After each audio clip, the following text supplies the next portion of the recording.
Firman Tuhan judulnya adalah semua manusia adalah orang berdosa. Ayat yang ke-9, jadi bagaimana? Adakah kita mempunyai kelebihan daripada orang lain? Sama sekali tidak.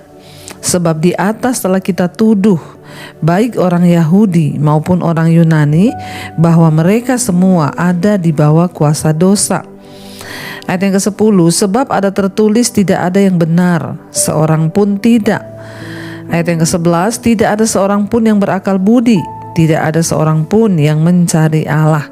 Ayat 12, semua orang telah menyeleweng, mereka semua tidak berguna, tidak ada yang berbuat baik, seorang pun tidak.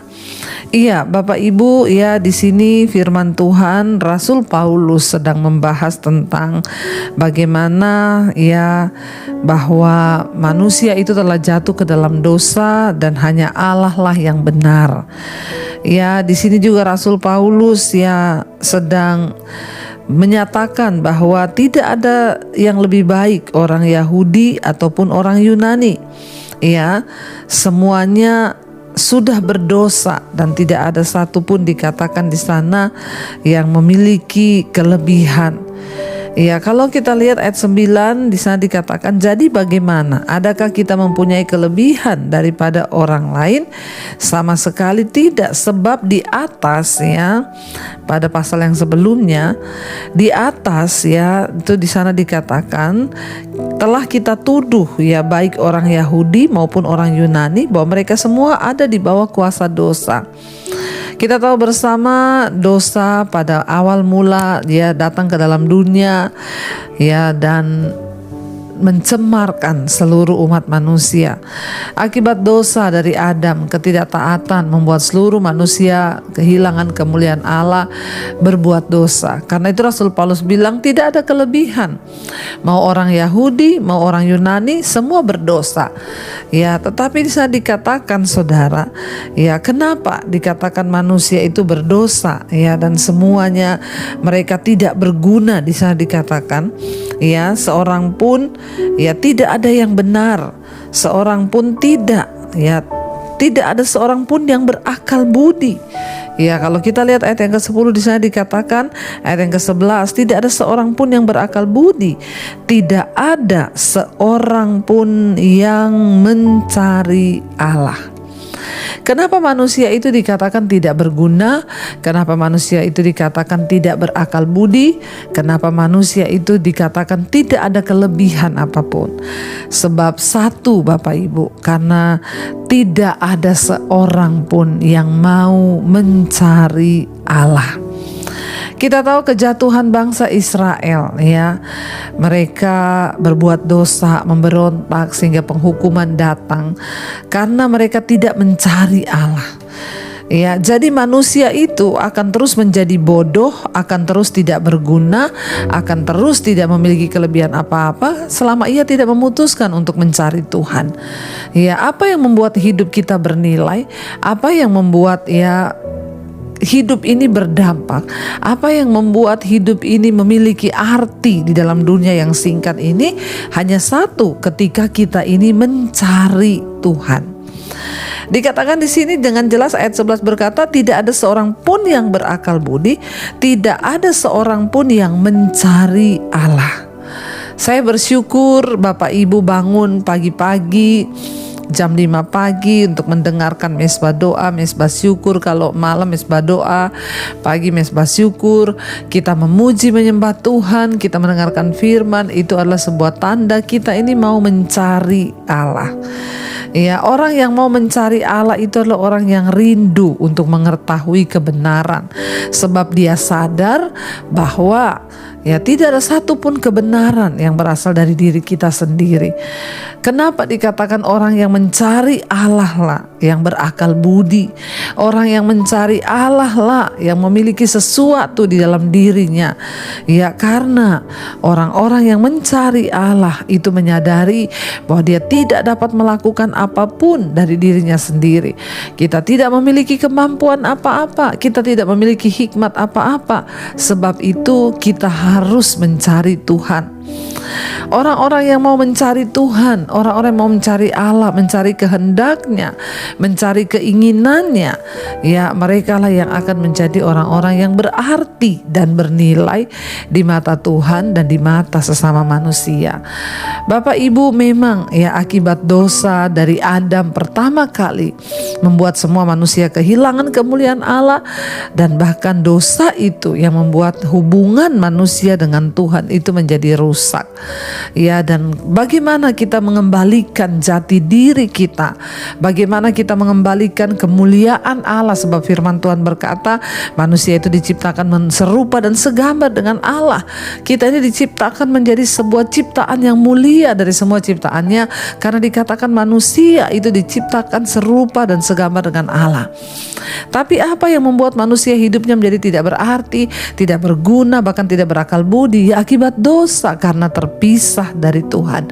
Makanya untuk kita menjadikan kembali diri kita ini bernilai, untuk kita bisa menjadikan kembali diri kita ini berharga, hanya satu caranya, ayo kita cari Tuhan. Ya, dengan kita mencari Allah itu artinya kita merindukan kebenaran itu, kita merindukan gambar diri kita kembali dipulihkan. Orang yang mau mencari Tuhan, mencari firman, mencari kebenaran, itu adalah orang-orang yang merindukan harga dirinya, jati dirinya itu dikembalikan lagi. Kemuliaan Tuhan, bagaimana Tuhan menciptakan kita dari awal serupa dan segambar dengan Dia, itu kita kembalikan kembali dalam diri kita waktu kita mau mencari Tuhan. Firman Tuhan ya berkata bahwa Yesus adalah gambaran Allah yang hidup. Yesus adalah Sang Juru Selamat. Yesus adalah firman itu yang menjelma menjadi manusia. Jadi kalau kita ingin mencari Allah, mari kita mengalami perjumpaan secara pribadi dengan Tuhan Yesus. Bapak Ibu, orang yang mau mencari Tuhan, mereka lah yang akan kembali melihat kemuliaan Tuhan dalam hidup mereka. Karena itu saya bersyukur, saya mendengar banyak sekali kesaksian mereka yang diubahkan karena mereka mencari Tuhan. Ya, setiap malam di mesbah doa malam mencari Tuhan, setiap pagi di mesbah syukur mencari Tuhan. Dan kita percaya firman Tuhan berkata, berbahagialah orang yang lapar dan haus akan kebenaran, karena mereka lah yang akan dipuaskan.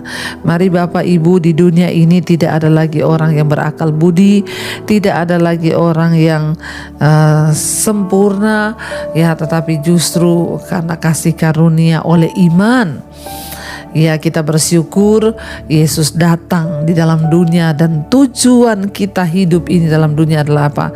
Carilah Tuhan.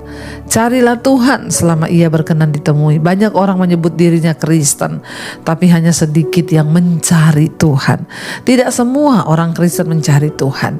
Tapi saudara yang setia bangun di pagi hari, itu artinya engkau mau mencari Tuhan. Saudara yang setia mau mendengarkan firman Tuhan, itu artinya engkau serius untuk mencari Tuhan. Mari kita serius mencari Tuhan, karena Tuhan sudah terlebih dahulu mencari kita. Karena itu Bapak Ibu, ya biarlah kita terus mau membuka hati bagi kebenaran firman Tuhan.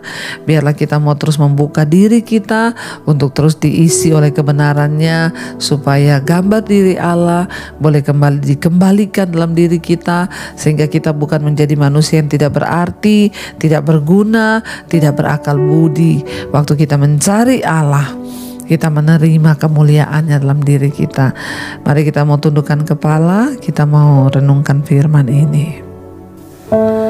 Terima kasih Bapa, kami tahu hidup kami ini berarti hanya ketika kami berjumpa dengan Engkau. Kami bersyukur buat kematian-Mu, kedatangan-Mu ke dalam dunia Tuhan Yesus.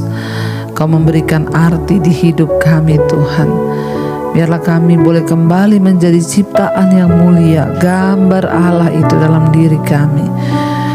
Terima kasih Bapa. Katakan bersama pujian ini saudara di hadapan Tuhan. Yesus, apa arti hidupku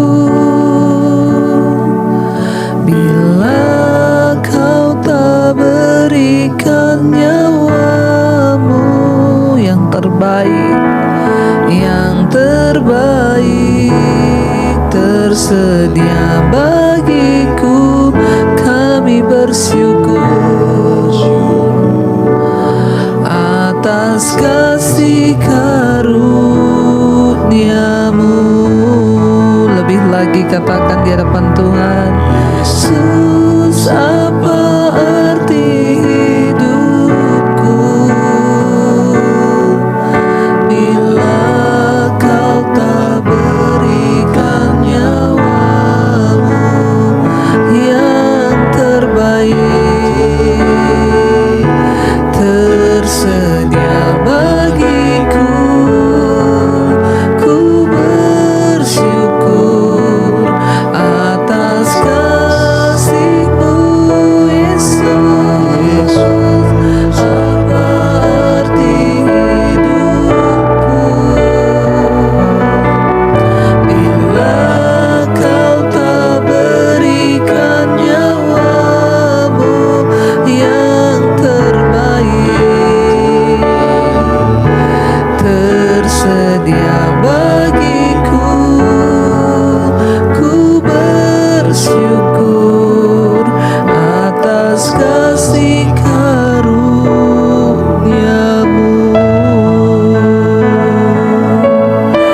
Terima kasih Kau yang memberi arti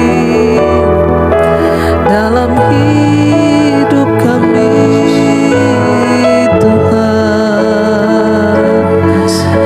Biarlah kami mau terus mencari Engkau, Tuhan, dengan segenap hati, mencari kebenaran-Mu. Taruhlah rasa lapar dan haus dalam hati kami untuk mencari Tuhan. Sebab kami tahu jika kami tidak mencari Tuhan, kami tidak berguna, kami tidak bernilai, kami hanya orang yang berdosa, yang sudah kehilangan kemuliaan Tuhan. Karena kasih karunia dan karena iman percaya kami kepada Engkau, Engkau mengembalikan kembali gambar diri Allah dalam diri kami, ya Bapa. Ajar kami Tuhan, bawa kami Bapa untuk sungguh-sungguh boleh mengalami Tuhan dalam hidup kami. Berkati setiap anak-anak-Mu yang setiap bangun di pagi hari mencari wajah-Mu. Tuhan, Engkaulah yang menjanjikan bahwa orang yang mencari Tuhan, mereka tidak akan pernah dikecewakan. Yang sakit Engkau sembuhkan, yang beban berat Engkau beri kelegaan. Bahkan hari ini yang bekerja, kuliah, sekolah, dimanapun Tuhan sertai dan jagai, lindungi. Kami tahu orang yang berserah kepada Tuhan, yang berharap kepada Tuhan tidak akan pernah dipermalukan. Berkati yang berulang tahun pada hari ini, umur panjang di tangan kanan, kekayaan hormat di tangan kiri. Kami percaya apapun yang menjadi pengharapan kami, Tuhan menjadi jawaban bagi kami.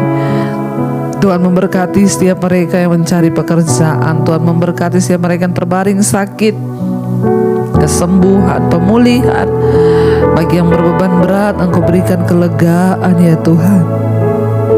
Berkati Bapa setiap anak-anak-Mu yang datang hari ini dengan beban persoalan kehidupan yang berat. Engkau menjadi sumber kekuatan di hidup kami, ya Tuhan. Terima kasih Bapa.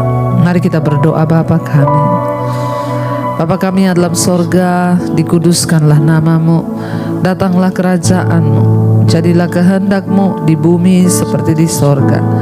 Berikanlah kami pada hari ini makanan kami yang secukupnya, dan ampuni kami akan kesalahan kami, seperti kami juga mengampuni orang yang bersalah pada kami. Janganlah membawa kami dalam pencobaan, tapi lepaskanlah kami daripada yang jahat. Karena Engkau yang punya kerajaan dan kuasa dan kemuliaan sampai selama-lamanya. Mari buka hati dan tangan-Mu, terimalah kiranya berkat, rahmat, anugerah dari Allah Bapa, cinta kasih Tuhan Yesus Kristus, penyertaan Allah Roh Kudus turun atas hidup kita hari ini, bahkan sampai kali yang kedua Tuhan Yesus datang menjemput kita. Nama kita tercatat dalam kitab kehidupan. Dalam nama Yesus yang percaya diberkati Tuhan, katakan bersama, amin, amin, amin.